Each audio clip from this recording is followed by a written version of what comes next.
Hello everybody, it's Holger Mueller here from Constellation Research, here with Blake Johnson from IBM to talk about what's near and dear to our hearts, and that is quantum in general, and more specifically how to make quantum real with Qiskit.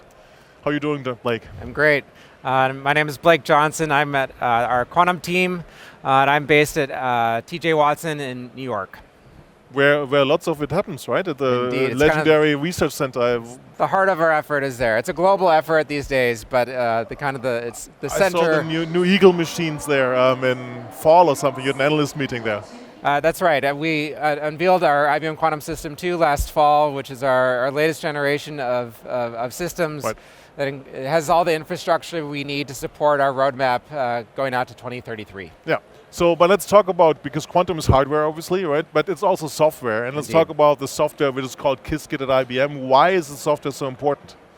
All right. So, I mean, you need high performance and easy to use software in order to unlock the capabilities that are available with quantum systems, right? So, we like to say that the Qiskit is the critical component that kind of completes the equation that enables utility scale work with quantum systems. Yeah, and it's interesting how to see the uptake. Over 500,000 people are using Qiskit already. So we're going to be in a situation where there's going to be more software than the hardware is ready, right? So that's a good position to be in. But you recently promoted Qiskit to 1.0. What did you guys do to be making that bold step to create Qiskit 1.0? I mean, so we started Qiskit in 2017. It has evolved over time. Today it's actually a complete software stack of tools and services that enable and help users through their journey of taking advantage of quantum. But the SDK, the software development kit, which is kind of the user's first touch point to that collection of tools, reached a major milestone in March of this year where we released version 1.0. What? So it's built on over 100 previous releases, but it's really matured to the point where it now offers better performance, better stability, better reliability. We like to say that Qiskit has come of age. Come of age with 1.0, right? That's right. Yeah. Any plans for the next release already, or is it going to be a big jump, or are we going to have 100 releases until we go to 2.0? No, I mean, we plan to release a new major version once a year. Once a year, okay. With kind of 18-month support cycles. So it's really providing a more stable platform for users to develop on. But we're continuing to drive all the critical elements that enable utility scale computing. And in particular, we're doubling down on the performance of Qiskit, making sure that it's absolutely the highest performing piece of software that allows you to scale to larger, more complex workloads of the utility era. Very, very good, very interesting. So what do I have to think about? I want to start on quantum. What do I do with Qiskit? What will I do? Walk us through Cliff Notes, high level. The Cliff Notes. I mean, so we've developed a pattern that we call, it's like a recipe or framework for how to develop applications in quantum computing.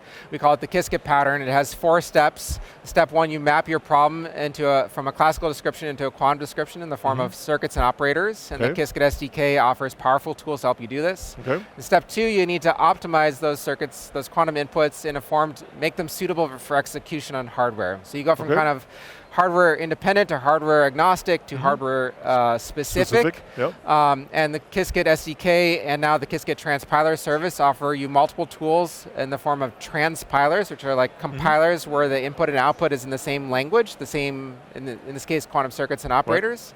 And then step 3, you execute, this is actually the quantum part, you execute on a quantum computer in a managed environment through the Qiskit runtime, which specifically exposes several primitives for basic queries for quantum systems. And then finally, step 4, you post-process your quantum output to convert it back into the original language of the problem you're trying to solve. Yeah, very interesting. So 4 steps, and under the scenes you did all the modern things with containers, function as a service, and you even rewrote it, right? You rewrote it in?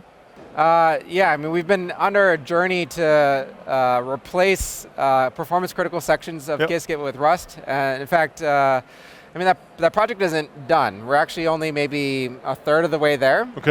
But we started with the things that would have the largest impact, and that's driven enormous improvements in the speed and memory footprint of the Qiskit transpiler. It's in fact, I think, 39 times faster than it was 2 years ago when we started this performance journey.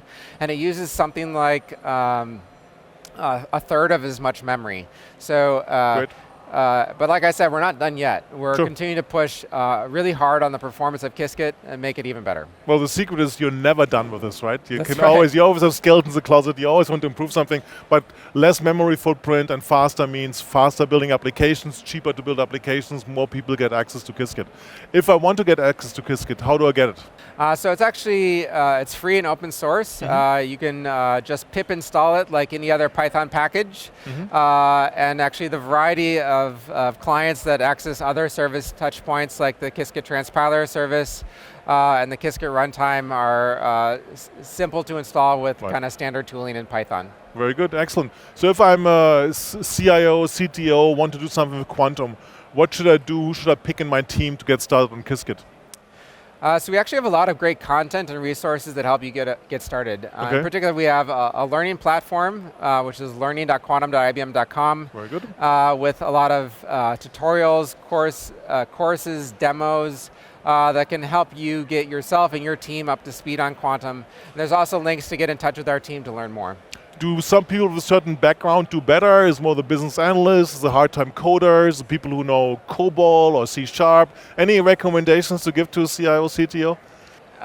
This experience is really becoming a developer experience, Okay. right? We've kind of transitioned from an era where it's mostly physicists and quantum information science specialists.